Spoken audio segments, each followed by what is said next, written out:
Bienvenidos a Todo Conciencia, el podcast de la Universidad Viviente del Terreno. Al micrófono, Ana María Oliva, feliz de compartir este ratito con cada uno de vosotros. Hoy es el episodio número 14 y vamos a estar hablando con Gina Mejía sobre educar, escolarizar y adoctrinar. Estamos aquí porque queremos devolver a cada uno de los seres humanos el conocimiento que les permita elegir una vida más plena, más saludable y más feliz a través de una divulgación que promueve el saber científico y el crecimiento humano y espiritual.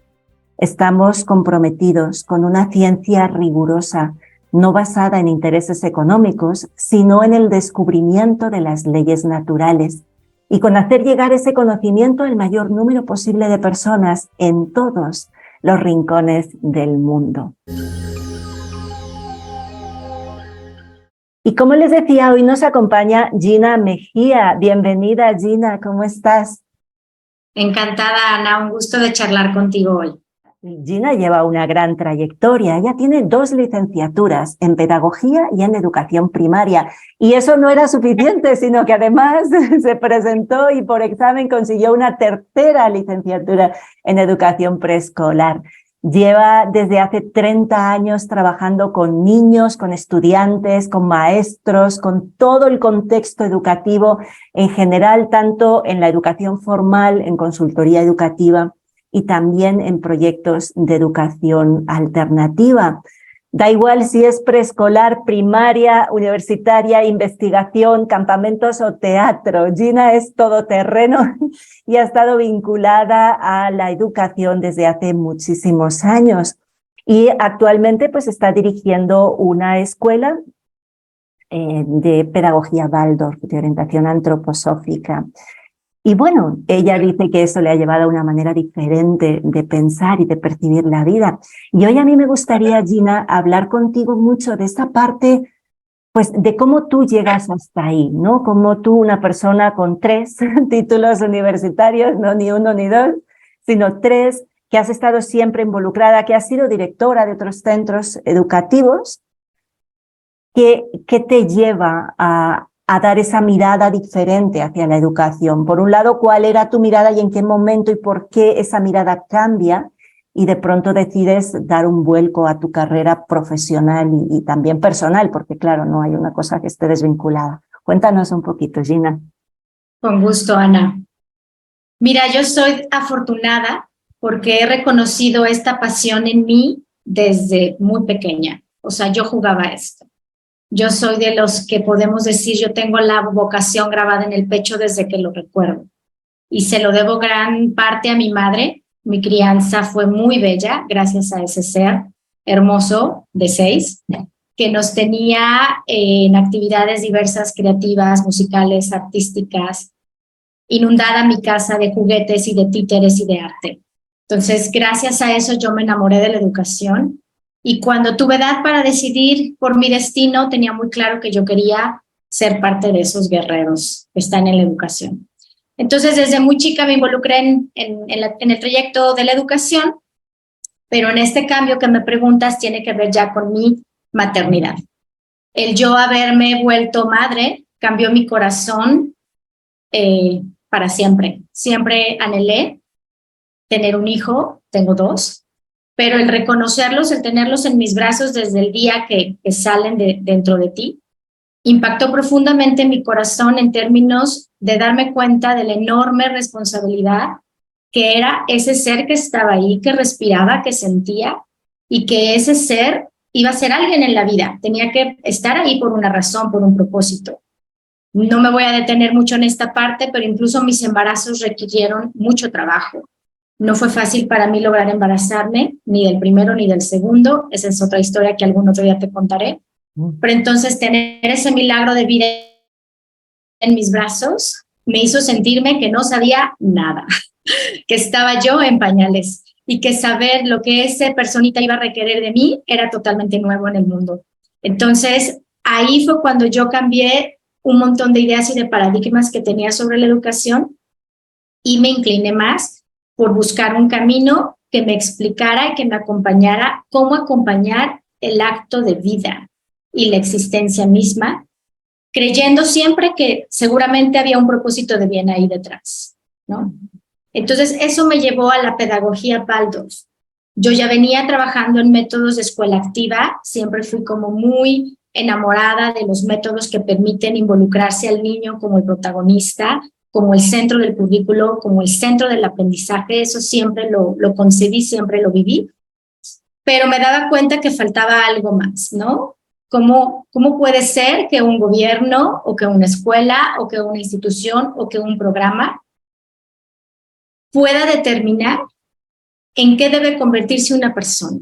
O sea, eso yo me lo empecé a preguntar muchísimo, ¿no? ¿Es lícito? ¿Está permitido que cualquier persona, incluso que un padre, pueda dictaminar las leyes, los principios, las relaciones, las ideas en las que este niño debe ser formado? ¿O hay algo más en lo que tendríamos que atender? Y entonces, pues esto trajo preguntas sobre la propia existencia y sobre lo que para mí, con mis estudios en educación, significaba realmente el acto de educar.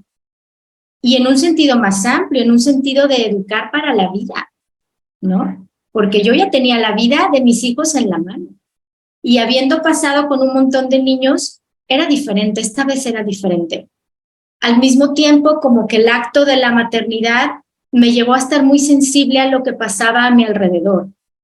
Yo me tomé un descanso, toda mi vida estuve trabajando, pero con mi segundo, no lo hice con el primero, pero cuando llega el segundo me tomé un descanso desde el embarazo, amplio para reflexionar y estar un poco más dedicada. Tenía yo esta posibilidad de hacerlo, entonces me retiro para estar íntimamente en esa cuevita con mis dos chiquitos y tener la oportunidad de gestarlos también de otra manera, ya no dentro del vientre, sino ahora fuera del vientre, cómo los iba yo a acompañar y gestar.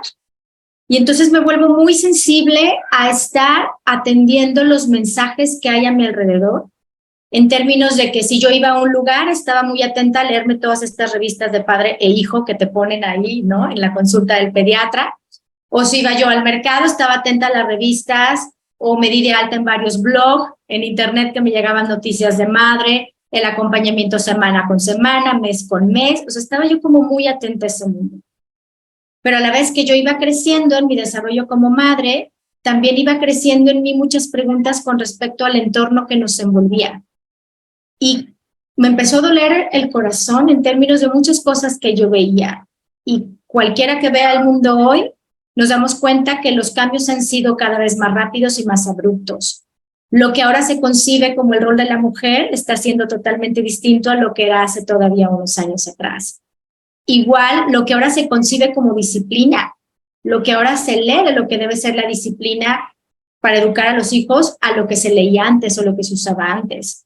Y todo lo que está rodeando la agenda global en el mundo, temas que tienen que ver con la nueva ideología de género, lo que debe enseñarse, cómo debe de enseñarse, por qué debe ser así, temas de guerra. Entonces, yo pues empecé a estar como muy atenta, me inscribí en grupos pro vida, fui a marchas, me vestí de blanco, ¿no? Luchando, yo me sentía que luchaba por la vida en esa manifestación, lo llegué a hacer con mi esposo y con mi hijo, todos vestidos de blanco con globos, pero no me daba cuenta, ahora ya lo sé, que se empezaba a gestar en mi corazón como un deseo de ser parte de un movimiento claro, de un movimiento radical y de un movimiento contundente que me permitiera ser parte de un cambio desde cómo concebimos la realidad en la que estamos inmersos, cómo concebimos la vida y el acompañamiento de los niños y toda la tarea que nos toca a los padres y a los educadores para acompañar esos procesos. Entonces, ahí creo que junto con el nacimiento de mis hijos me vino esa revelación, me vino esa inquietud, donde decidí ponerme en marcha y dije, quiero volver a trabajar, pero no al trabajo que hacía antes, que siempre fue lindo y fue bueno y por supuesto me llenaba de satisfacciones. A la fecha todavía encuentro gente con la que he coincidido y nos abrazamos por el gusto de lo que compartimos, pero pues no sé, ahora me siento como una guerrera como con una nueva visión. Y esa inquietud me llevó a la pedagogía Waldorf. Y me sorprendí muchísimo, Ana, que en los estudios que me tocaron, que me tocó tener, en ningún momento estudié la pedagogía Waldorf. Incluso como académica de la universidad, jamás llegó a mí nada sobre la pedagogía Waldorf. Entonces, primero entré como con mucha inquietud, como con mucho gusto de descubrir algo nuevo, y al mismo tiempo me sorprendí. Es que esto es un tesoro que lo tienen tapado y que no quieren que se revele, o ¿por qué? Si es una pedagogía que tiene ya un poco más de 100 años. Entonces empecé a estudiar. Y te puedo decir que hubo muchas cosas que cambiaron en mí, pero lo primero fue como resetearme la mente. Poderme quitar todas esas ideas, todos esos cassettes que tenía con respecto a la educación, para poder dar entrada a una nueva perspectiva educativa. Y pues ahora que la vivo, pues ha sido muy, muy bello. Es muy curioso. Sí, no, es súper inspirador todo lo que nos cuentas, ¿no? Hay una cosa que a mí me hace pensar, que es que, claro, yo pasé por una educación, pues seguro que igual que tú, una educación normal, una educación reglada, la que estaba en ese momento estándar. Yo no fui a ninguna escuela diferente ni alternativa, yo fui a una escuela de monjas, en realidad, y he recibido una educación normal, quiero decir estándar o común, como la mayor parte de las personas, y uno tiende a pensar que las cosas siempre han sido así y que eso es todo lo que hay, porque eso es todo lo que tú conoces, ¿no? Entonces, en un momento uno se pone a mirar y dice, ¿de dónde viene el modelo educativo que tenemos? Bueno, el modelo educativo que tenemos viene del modelo prusiano, que lo que está buscando más que nada es crear soldados, no crear humanos pensantes, sino crear, pues, muñequitos hechos a medida para que funcionen dentro de una determinada sociedad, ¿no? Y ahí es donde viene la diferencia también, en la que en algún momento yo también me planteé entre escolarizar, educar, y lo que estamos viendo actualmente con esta Agenda 2030 impuesta, que nadie ha votado ni nadie ha elegido, simplemente ha sido impuesta, que es más adoctrinar, ya ni siquiera es escolarizar o educar, ¿no? Pero si esas son dos palabras, sobre todo escolarizar y educar, que son muy diferentes. Y sin embargo tendemos a confundirlas. Creemos que por llevar a los hijos a una escuela los están educando y en cambio los están escolarizando, que es diferente, ¿no? Entonces me gustaría ahondar un poquito en eso, porque tú estás hablando de educar para la vida. Y realmente en las escuelas hoy en día ni se educa, ni se tiene en cuenta la vida. Solo se está escolarizando, dando unos contenidos que ni siquiera son útiles para la vida, porque lo que realmente es útil para la vida, las habilidades básicas que tú vas a necesitar, aunque sea a nivel laboral, que al menos es siquiera entender cómo funcionan las tasas en tu país, los impuestos en tu país, cómo manejar una pequeña economía doméstica, nada de todo eso te lo explican, te llenan la cabeza de un montón de conceptos que a la hora de la verdad no te sirven para nada. Que aunque los olvidaras todos, no pasaría nada, ¿no? Entonces, me gustaría ahondar un poquito en esa idea de lo que es la escolarización y el modelo, digámosle, común, o es que no sé ni qué nombre ponerle, ¿no? El modelo oficial de escolarización y lo que sería una educación. Desde tu perspectiva, que has estado en los dos lados, ¿no? Porque tú has sido directora de una escuela normal. Claro. Sí, claro. Mira, haciendo la distinción de esos dos términos, la palabra educar viene del latín educere y significa sacar desde dentro. El acto de educar tiene que ver con eso, sacar desde dentro. Entonces, el acto puro de educar tiene que ser un proceso individual. Tiene que ser un proceso que emerja de la persona. No puede ser algo que salga de alguien más, porque entonces sería sacar desde el otro o sacar desde lo que piensan los demás. Entonces, si nos vamos al término educere, que es una palabra hasta muy armoniosa como suena, tiene que ver con eso. Yo le añadiría incluso un apellido, que sería sacar lo mejor desde adentro. Para mí eso sería el acto de educar. Y si nos vamos a la contraparte, que es la cuestión de la escolarización, ahí es donde está la diferencia, en donde hay una autoridad, hay alguien que ha dispuesto un plan, alguien que ha dispuesto una relación de ideas, alguien que ha sentado conceptos predeterminados. Y entonces ahora hay que darlos a todos, hay que instruirlos, hay que impartirlos para que todos puedan pensar de esta manera. Y aparte lo vamos a hacer de un método y de un modo único para todos. Y entonces aquí es donde nos encontramos con la escuela, ¿no? Ya el proceso de escolarizar le compete a una institución, que podría ser la escuela, en donde la escuela se va a dedicar a eso, a tener una meta común para todos, desde una imagen del individuo. Si tú ves cualquier plan de estudios de cualquier nivel educativo, puede ser de preescolar o puedes llegar al universitario o hasta el doctorado, siempre hay un perfil de egreso.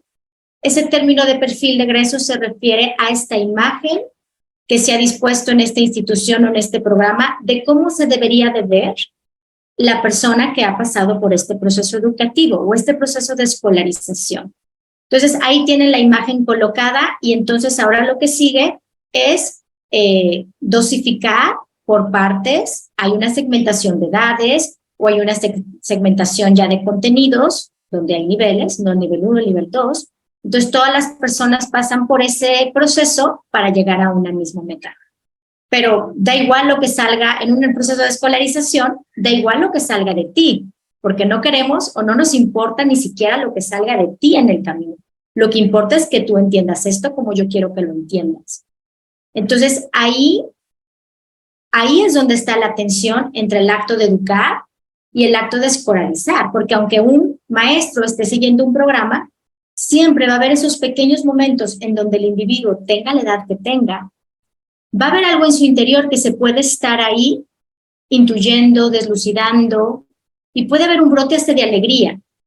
Pero al momento de volver al acto de escolarizar, ya no hay lugar a esa idea, ya no hay lugar a ese brote porque no importa.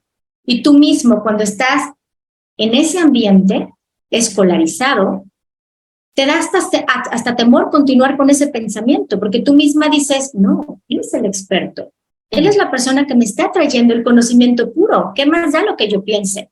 ¿Qué importa lo que yo crea? Entonces tú misma puedes llegar a callar esa voz interior porque así funciona. No tienes por qué pensar tú mismo. No tienes por qué ir más allá de lo que te ves presentado. Entonces, para mí ese sería como lo que yo te puedo compartir en términos de estos dos conceptos, como incluso dentro de un proceso escolarizado sí existe el acto de educar. Incluso hay maestros que yo he tenido la fortuna de conocer, que ellos rompen un poquito las estructuras y pueden dar lugar a que haya conocimiento vivo y entonces los alumnos sí puedan llegar a ese descubrimiento y a ese origen de las ideas. Eso es bellísimo, pero en general es muy difícil, porque el maestro tiene una meta educativa, porque el maestro tiene un método, y entonces todo se traduce en calificaciones. Entonces ahora ya entra el sistema del premio castigo, porque si me van a medir con una calificación y yo voy tras mi calificación, ese es mi premio. Cuando en el otro lado de la moneda, en el acto de educar, ¿cuál sería el premio? El premio sería justamente ese proceso intuitivo de tener una idea, de sentir esa satisfacción de asombro, de querer ir más allá. Entonces, no se necesita ninguna estrategia impuesta, ni ningún método, ni ninguna nada que vaya coartando la libertad. El acto de educar siempre está vinculado a un acto de libertad. Esa es la principal diferencia. Es maravilloso la manera en la que lo cuentas, Gina, me encanta. Yo lo que veo mucho es, claro, los niños que salen después de un proceso de escolarización no han desarrollado, a pesar de todos los años, algo que es una de las cosas más básicas y que más seguridad te da como ser humano, que es tener un criterio propio. Precisamente tú lo estabas describiendo perfectamente, ¿no? Tienes esa vocecita que parece que te está diciendo, ay, mira, puedo conectar esta idea, pero enseguida viene el otro que te dice, no, pero tú no sabes, tú no puedes, tú no te atrevas, el que tiene la autoridad es el otro, ¿no? Y ese desempoderamiento continuo de nuestra propia vida y ese estar continuamente subyugados a la voluntad del otro, el poder del otro. Eso es una cosa que a mí me impacta mucho porque lo veo como, fíjate que la educación clásica, el trivium, el quadrivium, la base de todo era el pensamiento era aprender a pensar, a eliminar incoherencias, y entonces a partir de ahí podemos tener un conocimiento. Pero ahora se ha convertido en lo contrario, ahora se ha convertido simplemente en un adoctrinamiento, en un esto es, y esto es lo que tienes que creer y no te salgas del guión porque la respuesta correcta solo es una, y no hay posibilidad de que tú pienses diferente, ni siquiera ni que por tu propia experiencia sepas que eso es diferente, ¿no? Y eso me parece terrible. Me parece terrible. Y lo que más terrible me parece es cuando no nos damos cuenta como sociedad que eso está ocurriendo, que no estamos educando a nuestros hijos para la vida, sino que estamos adoctrinándoles en una serie de conceptos que, desde mi experiencia, la mayoría de ellos son falsos. La mayoría de ellos se apoyan en cosas que nunca han sido demostradas o que simplemente son directamente falsas. Yo te decía antes de empezar, antes de abrir la grabación, que nuestra intención siempre es compartir una mirada diferente. Aquí no estamos para intentar convencer a nadie de nada. Estamos porque si en algo lo que yo digo o lo que tú dices le resuena a la persona que escucha, que sepas que no estás sola y que sepas que hay otras herramientas. Sabes que yo suelo repetir eso de cuántas partes de ti reconoces. Y me gustaría preguntarte en ese sentido, porque creo que es una pregunta sencilla, ¿no? ¿Cuántas partes de ti reconoces? Pues hay una física, hay una energética, hay unas emociones, hay unas creencias, hay un montón de aspectos, pero parece que el sistema educativo solo reconoce una, que es tu mente racional, ni siquiera tu mente creativa, ¿no? Solo la parte racional, es decir, de una de las partes, un fragmento muy chiquito de esa capacidad que nos hace humanos, que es el uso de la mente, ¿no? Cuando tú estás mirando una mirada mucho más amplia de educar, cuando tú estás viendo a un niño, cuando tú te pones delante de tu hijo o de mi hijo o del hijo de otra persona, ¿cuántas partes estás viendo desde el modelo pedagógico que propones? ¿Qué es lo que estás viendo delante tuyo? Mira, justo eso fue parte esencial del cambio que yo tuve con respecto a cómo concebir el hombre. He tenido la fortuna de estar siempre trabajando en instituciones con una perspectiva humanista. Entonces yo me la creía de verdad totalmente que estaba en una visión integral, ¿no? Integral, siempre integral.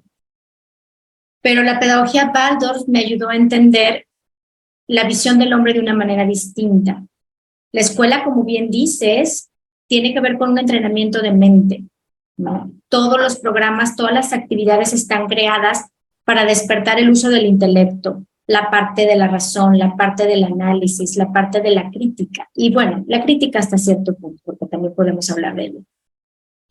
Pero la pedagogía Waldorf te va hablando cómo el hombre se desarrolla por septenios, y en cada septenio ocurren ciertas cosas que tienen que ver con el desarrollo global del individuo. Y entonces la educación, en lugar de volverse un entrenamiento de mente donde tú puedes hacer uso de tu cerebro, la educación Waldorf te va diciendo que el hombre se va desarrollando como en capas. Entonces, en el primer septenio, el niño va a desarrollar todo su cuerpo físico. Él está totalmente con la fuerza vital en pleno para que todo su desarrollo de los órganos internos, de los sistemas que lo componen, del uso de sus extremidades y de toda su motricidad esté totalmente en desarrollo. Entonces, es muy importante para mí ahora tener claro esto. No es enseñar lo que yo quiero enseñar, ni en el momento como yo lo quiero enseñar, sino saber qué necesita el hombre en ese momento evolutivo, en ese periodo en el que se está desarrollando, que se está gestando, qué son las cosas que yo le tengo que proveer. Entonces, en el primer septenio, el objetivo tendrá que ser el desarrollo del cuerpo físico, porque eso es lo que requiere ese ser en ese proceso. En la siguiente etapa, en el siguiente septenio, de los 7 a los 14, viene la parte del desarrollo del alma.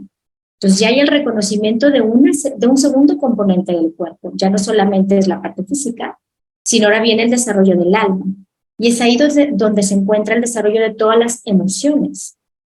Y es hasta ese momento donde el individuo está desarrollando esa caja donde va a sentir el amor, el odio, por primera vez. Ya no es la imitación que tenía en el primer septenio, porque el niño que te puede decir que está triste o está enojado, es más un acto de imitación, como si te tomara de prestado tus sentimientos de mamá para poder colocar palabras a lo que no comprende que está pasando. Pero en el segundo septenio, esa caja de emociones ya se empieza a desarrollar y todo va siendo de una forma paulatina. Entonces, si en el primer septenio importaba el cuerpo físico, en el segundo importa el desarrollo de las emociones.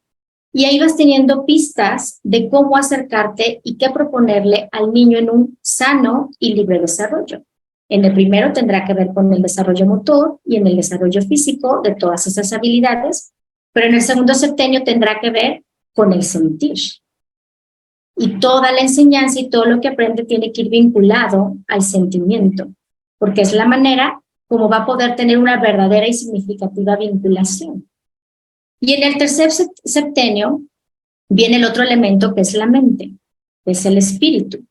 Entonces, es el tercer elemento que compone al hombre. Nuevamente lo repetimos, es el cuerpo, el alma y el espíritu.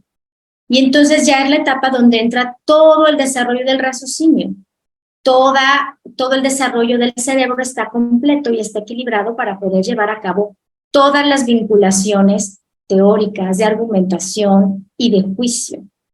Entonces, cuando tú te das cuenta de este enorme tesoro, que es la línea que deja Rudolf Steiner sobre la línea del desarrollo, tienes las pistas correctas para ir acompañando y para ir reconociéndote a ti como individuo, cómo es la formación desde el inicio, cómo se va desarrollando cada etapa de desarrollo y qué cosa conviene en qué tiempo. Por darte un ejemplo, la enseñanza de las fracciones, ¿no? La enseñanza de las fracciones comúnmente en un sistema escolarizado se va a enseñar en el tercer grado. ¿Por qué? Pues porque así lo acomodaron, ¿no? Así le dieron lugar, ahí lo quisieron poner, quizá porque es la mitad de la primaria.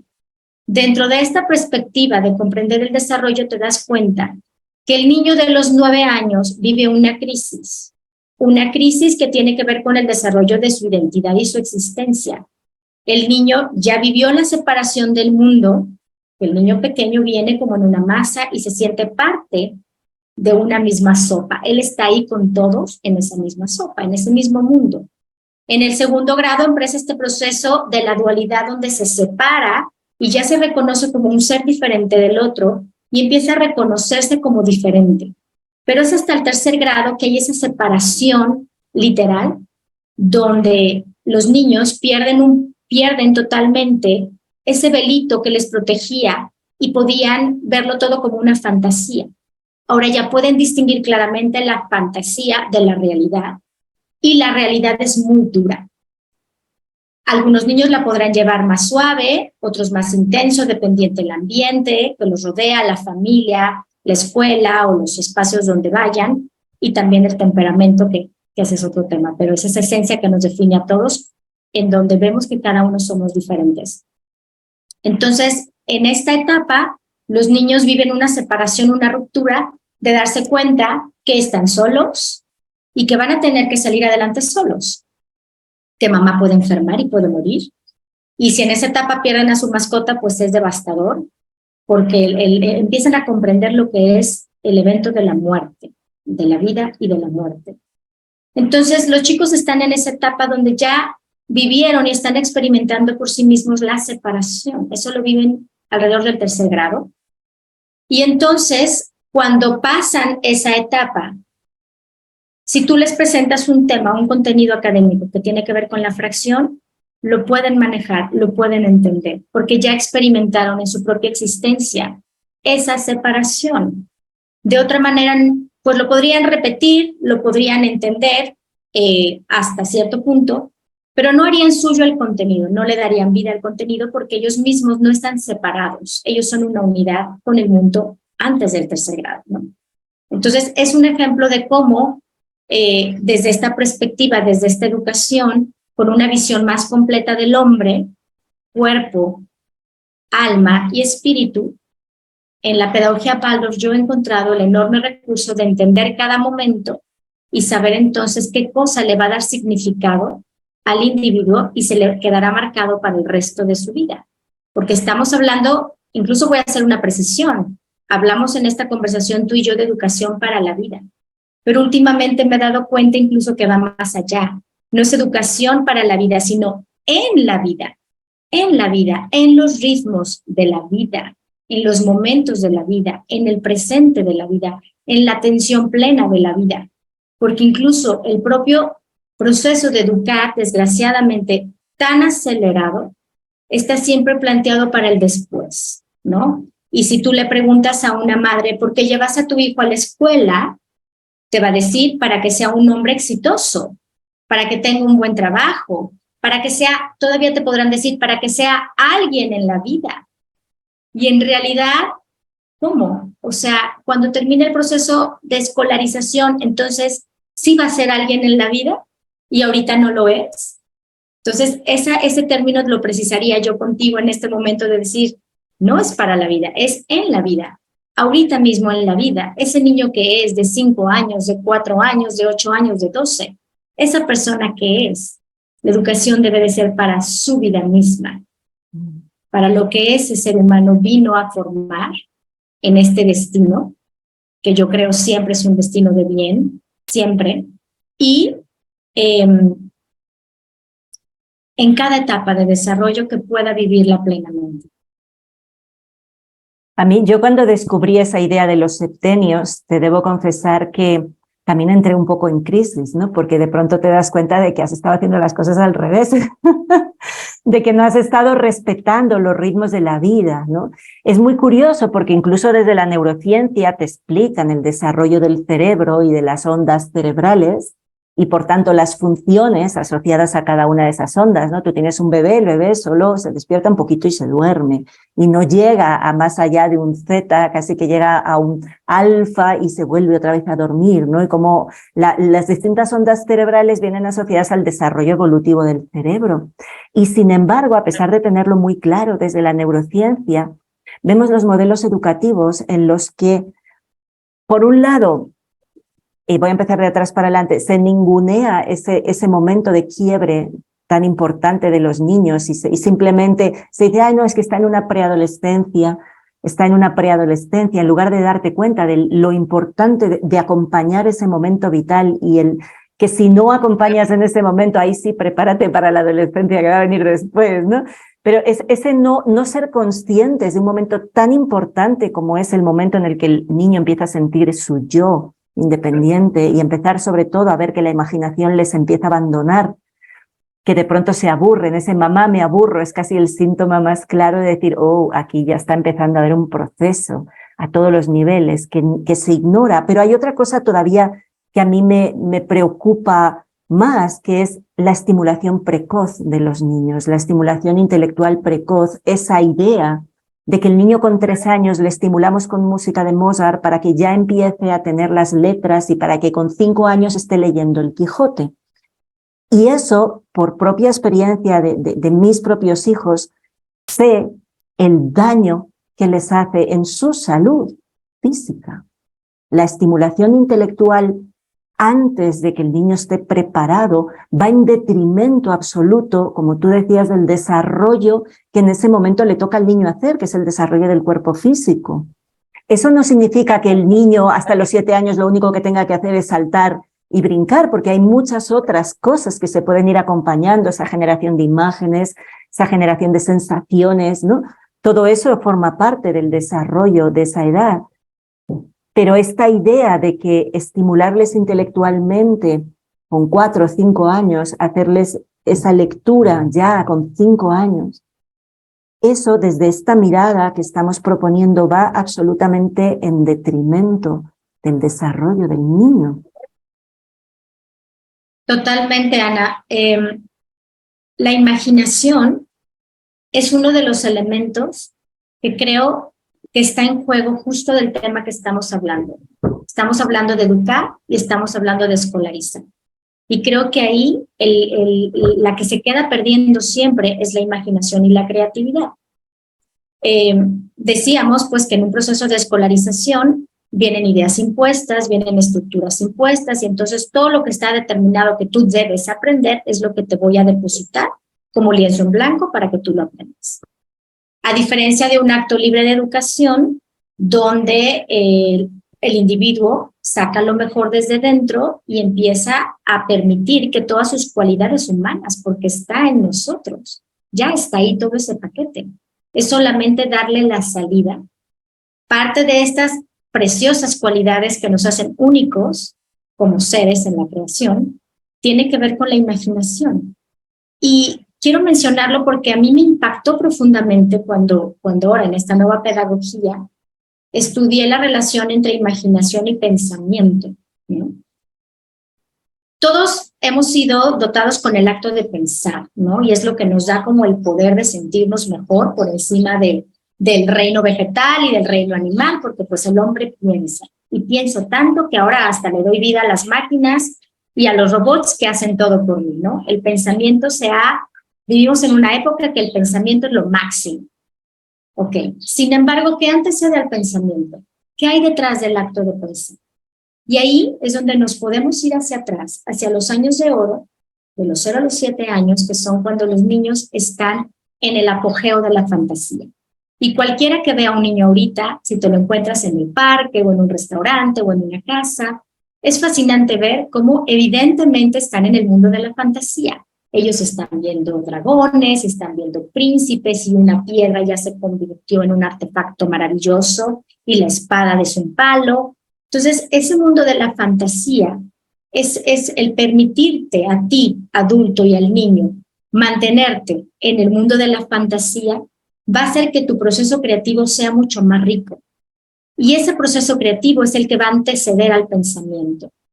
Si tú has tenido la oportunidad y sigues teniendo la oportunidad de darle vuelo a tu imaginación y a tu creatividad, van a salir de ti imágenes jamás creadas, imágenes que nadie ha pensado nunca jamás y que pueden ser un gran recurso para cualquier cosa, desde resolver un problema, porque todos tenemos problemas, ¿no? Y tienes que resolver.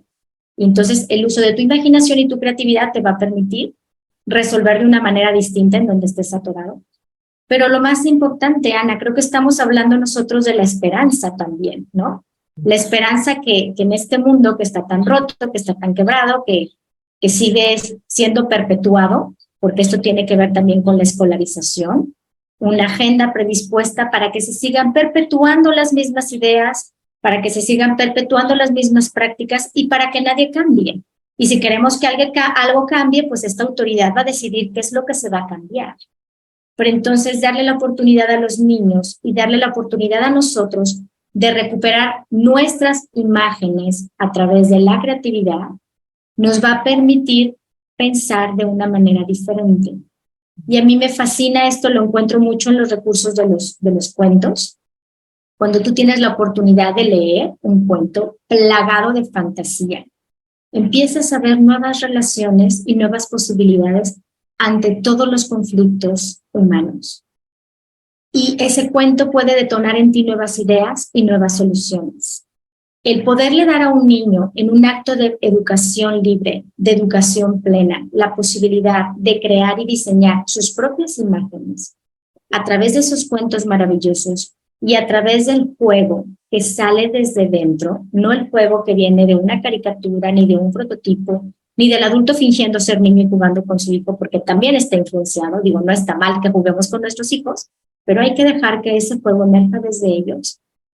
Ese proceso creativo y ese proceso de imaginación va a ir gestando un nuevo pensamiento. Y esa es la esperanza, Ana. Que de ese nuevo pensamiento emerja un mundo totalmente distinto al que tenemos hoy. Sí, yo estaba por preguntarte ahora, porque hay una pregunta que surge siempre cuando uno habla de modelos educativos diferentes, ¿no? Y es que sí, eso está muy bien cuando los niños son chiquitos. Yo que casi que hasta preescolar está bien que vayan a una escuelita Montessori, una escuelita Waldorf, a una escuelita lo que sea, una escuela Bosque, que sí. Pero luego ya, oye, la primaria ya llega un momento en que el niño tiene que aprender ciertas competencias, la secundaria ni modo de que vayan a algún sitio que sea alternativo, porque ¿sabes qué? Que no, que entonces ya les van a faltar competencias profesionales, van a estar en desventaja frente a chicos que igual tienen competencias de computación o de robótica o de qué sé yo, muchísimo más desarrolladas, ¿no? Y yo pensaba en estos días, con todo el vuelco que ha dado desde octubre para acá el tema de la inteligencia artificial, que el mundo se está dividiendo en dos, los que piensan y los que son pensados, y cada vez con mayor claridad, es decir, en el mundo donde domina la inteligencia artificial, ser capaz de seguir siendo creativo va a ser lo más difícil de encontrar, porque yo me encuentro incluso a mis hijos, que es una batalla, porque llegan en la tarde y te dicen, mamá, ¿puedo mirar en la tablet un dibujo de un dragón? Me decían ayer, ¿puedo mirar en la tablet para sacar una idea de un dibujo de un dragón? Y le digo, no, porque si lo miras en la tablet, lo único que vas a mirar es lo que otros han pensado de un dragón. Piensa tú, sigue pensando, sigue soñando, ¿cómo es un dragón para ti? No, mamá, pero déjame mirar. Digo, no, no busques lo que otros han hecho, saca de ti qué es lo que tú sueñas, ¿no? Y a pesar de que siempre en las mamás que yo observo y con las que hablo, siempre está ese miedo a que no van a poder salir adelante porque les van a faltar conocimientos, no van a saber hacer derivadas o integrales, o igual no tienen todos los conocimientos de biología o de historia. Porque fíjate, ¿no? Mis hijos es 5º grado y recién van a empezar la historia dentro de poquito y parece que les falta conocimiento, pero dices, es que, ¿qué es lo importante? ¿Qué es más importante en este momento en el que tienes acceso a toda la información en cualquier momento y ahora ya te vas al chat GPT y le dices, dame las 5 no sé qué más importantes y te lo da hecho? El ser capaz de seguir sacando de dentro, de mantener intacta esa creatividad, quizás eso es lo más valioso que podemos ofrecerle a los niños en este momento. ¿Cuál sería un poquito tu respuesta a cuando alguna mamá, que te habrán venido 500, vienen preocupadas porque me suena muy bonito todo lo que me dices, pero siento que mi hijo va a estar en desventaja si elijo ese camino en un mundo que es competitivo, que es tecnológico, que está en ese cambio, porque lo que estamos proponiendo parece que esté a años luz? Tú has tenido generaciones de estudiantes que han salido de un modelo educativo, el tuyo de la primaria, se han insertado en una secundaria. ¿Qué les podemos decir a esas mamás que todavía piensan que si sus hijos no están con el computador desde los 6 años o no están haciendo robótica, van a perder el tren de la sociedad? Claro. Mira, primero, Ana, para poder obtener un resultado diferente, necesitamos hacer cosas diferentes. Es decir, si tú te vas por el camino que todos siguen, tú ya sabes que vas a obtener, porque lo puedes ver en la vida de la mayoría de las personas. Entonces, primero yo les digo, tienes que tomar el riesgo, tienes que atreverte a probar algo diferente y tienes que emprenderlo bien y con todo, para que al final puedas también darte cuenta de que valió la pena. Estamos trabajando desde los cimientos de la vida de un niño. Entonces, no se trata de meterlo en una burbuja y sobreprotegerlo para que no le haga nada el mundo exterior. Al contrario, se trata de nutrirlo, de fortalecerlo, para que en su interior tenga todas las herramientas para salir al mundo competitivo y el mundo que tiene tantas demandas, pero con una actitud diferente. Y el gran elemento que se forma en este tipo de educación tiene que ver la voluntad. Es la voluntad la que va a marcar la diferencia. Y efectivamente tú estás hablando de estas historias que te pasan con tus hijos y cómo la tecnología nos ha puesto una tentación muy grande. Cada vez esforzarnos menos. Cada vez tengo que hacer menos. Ahora ya le digo a Alexa que me prenda la luz y que me ponga la música y que le llame a fulano. Entonces ya ni siquiera tengo que ir y esforzarme por hacer un clic en ese apagador o en ese teléfono que ya no lo tenemos ni que marcar como le hacíamos antes, ¿no? Ahora ya no haces un clic y ya te puedo llamar. Entonces, el desarrollo de la voluntad son de los elementos más importantes que nos permite tener este tipo de educación. La voluntad no solamente de esforzarte, sino de justo hacer lo que más te cuesta trabajo, que no lo quieras hacer, que te rehusas a hacerlo, pero lo haces. Ahí es donde está la verdadera voluntad. Porque dice una de mis compañeras, bueno, si me pones el pastelillo más delicioso del mundo y yo me lo quiero comer, pero no me lo como, ahí ejerzo un acto de voluntad, ¿no? Justo en lo que me cuesta trabajo, no en lo que disfruto, porque si disfruto hacer el deporte y hago deporte diario, pues qué bueno, es saludable, es bueno para el cuerpo, pero en realidad ahí no me estoy esforzando tanto porque es algo que yo deseo. Entonces, yo les platico mucho a las mamás que creo en esta educación, pero soy privilegiada de estar viendo las vidas en este proceso, en este camino. Y los chicos que me ha tocado acompañar y ver ahora en la secundaria, llegan, se enfrentan a una nueva realidad, pero su mirada es diferente, su mirada es crítica, su mirada es, se cuestionan y le dicen cosas a sus mamás como, mamá, ¿por qué los chicos en esta escuela se tratan así? ¿Por qué se dan de nalgadas? ¿Y por qué se hablan despectivamente? ¿Y por qué el maestro que viene lee toda la clase como aburrido y no nos pone a hacer nada más que a llenar las páginas que él trae? Y dice que son páginas que ha usado con sus 5 grupos antes que nosotros. O sea, son chicos que se cuestionan porque fueron nutridos en un ambiente diferente y entonces claramente se acostumbraron a lo bueno. Estuvieron en un ambiente rodeado de belleza, en un ambiente rodeado de bondad y en un ambiente rodeado de verdad. Son los 3 pilares de la educación: belleza, bondad y verdad. Si tú acompañas a un niño con una base de esos 3 valores, en el lugar que se encuentre, en una fiesta de amigos, en una reunión familiar, en una escuela, si él detecta que no hay verdad en ese maestro que le está presentando un conocimiento, ellos van a cuestionar y no lo van a comprar así de fácil, lo van a investigar, van a preguntar, van a levantar la mano para discutir un poco más del tema o van a llegar a casa y lo van a seguir enriqueciendo por sí mismos. Entonces, esta posibilidad te la da la voluntad. Niños que puedan autogestionarse, ¿no? Vivimos en un mundo donde los chicos son empujados por una corriente de papás, por una corriente de maestros que desean algo específico de ellos. No les dan tiempo ni de jugar.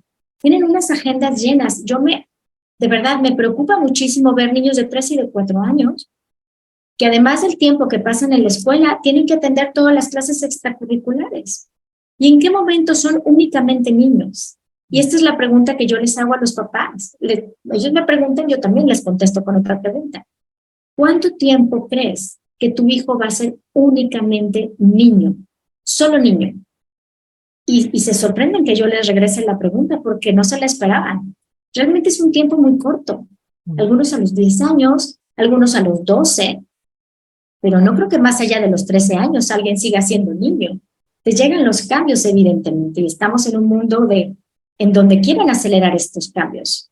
Pero mi respuesta para ellas es esta: el ejercicio de la voluntad, donde ellos están acostumbrados y deseosos de poner un esfuerzo por su vida, por lo que ellos quieren hacer, por la agenda que ellos quieren tener, por cuestionarse todo, es su principal fortaleza. Que no sean seguidores de un sistema, que no sean repetidores de un sistema, porque incluso los chicos llegan y se hartan.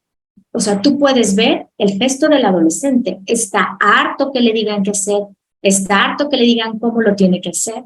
Entonces, súmale que está en una etapa que tiene sus propios cambios, en un espacio de 5 o 6 horas a la semana donde todo el día le están mandando la vida. ¿En qué momento él se encuentra consigo mismo? ¿En qué momento él puede tomar el volante de su barco y empezar a dirigirse? Y aunque ese chico va a llegar a la plenitud del desarrollo de acuerdo a Steiner hasta los 21, toda la etapa previa cuenta, toda. Y si tenemos la oportunidad de darle 7 años, 12 años, 15 años, lo más que podamos extenderles ese proceso de buen cimiento, de una voluntad fuerte, yo creo que es un regalo. Es un regalo de cómo va a poder emprender la siguiente etapa. Qué maravilla, Gina. La verdad me da muchísimo gusto escucharte. Me encanta la manera en la que lo transmites porque realmente nos llena de esperanza saber que hay opciones. Hay muchas personas que cuando ven la escuela y no les gustan, porque ves los libros de texto y ves que los contenidos de los libros de texto a veces no coinciden con ni siquiera tu ética personal, ¿no? Ni siquiera tus valores en la familia. Y hay muchas personas que la única opción que ven es el homeschooling. Es el decir, ok, saco a los chicos del sistema, pero no todos. Yo creo que muy poquitas familias pueden realmente hacer un homeschooling de calidad en casa, porque la mayoría ni siquiera tenemos el conocimiento de cómo transmitir el conocimiento a los niños, ¿no? Y de esas etapas evolutivas. A mí me llena de esperanza que que las escuelas alternativas, que las escuelas de enseñanza para la vida, de educación de verdad, y no solo escolarizar a los niños o adoctrinarlos, ¿no? Que sigan, que estén, que cada vez estén con más fuerza. En México yo estoy viendo que cada vez hay más escuelas basadas en la pedagogía de Steiner. A mí me gusta mucho la manera de mirar la vida que tiene Steiner. Igualmente hay otros modelos educativos que también educan, que también están teniendo en cuenta la emoción y el espíritu del niño. Yo animaría de verdad a las familias que están con hijos chiquitos a que le den una vuelta a esa idea, a que lo piensen de nuevo, a que le pregunten al director de su escuela, oye, ¿cuál es tu manera de entender la educación? ¿Cuál es tu manera de entender al niño? ¿Cuántas partes de mi hijo estás reconociendo? Porque si lo único que queremos es inculcarle una serie de conocimientos porque creemos que eso es lo que le va a servir en la vida, quizás nos estamos perdiendo toda la belleza de lo que nos has compartido hasta ahora. Sí, no sé si Sí, hay Ana, alguna palabra de cierre. Sí, te comparto el cierre. Mira, hay una frase dicha por Rudolf Steiner cuando le preguntan, ¿cuál es el libro? ¿Cuál es el libro que debe enseñar a los maestros cómo enseñar? Y él les dice, el único libro que existe son los niños. Es el niño, es un ser abierto. Si tú tienes la capacidad y el interés de ver al niño genuinamente, así, objetivamente, él te va a decir lo que necesita en cada momento. Entonces, esa sería mi invitación a todas las personas que estén abiertas en este acto libre de educar, que abramos los ojos, pero no a las revistas de psicólogos que podrán compartir un montón de cosas o tantos libros que sin duda también podremos recomendar, pero ver a sus hijos, genuinamente ver a los hijos, ver a ese ser con el que estás trabajando todos los días y ahí están todas las respuestas. Muchísimas gracias, Gina. La verdad que ha sido una conversación para mí maravillosa compartir este ratito contigo y deseo que esta reflexión pues haya aportado luz a todos los que nos escuchan también, que haya sido útil, que nos ayude a recordar que el ser humano es grandioso y que nada ni nadie puede jamás apagar nuestra luz. Si te gustan nuestros contenidos, te puedes suscribir a nuestro canal y así no te vas a perder ninguna de las entrevistas que hacemos, porque entre todos estamos cambiando el paradigma, estamos creando una nueva manera de entender la vida, de lo material a lo inmaterial, de lo biológico a lo espiritual, en un continuo crecimiento vivo y orgánico, en nuestra Universidad Viviente del Terreno, cultivando conciencias. Te espero en el siguiente episodio de nuestro podcast Todo Conciencia.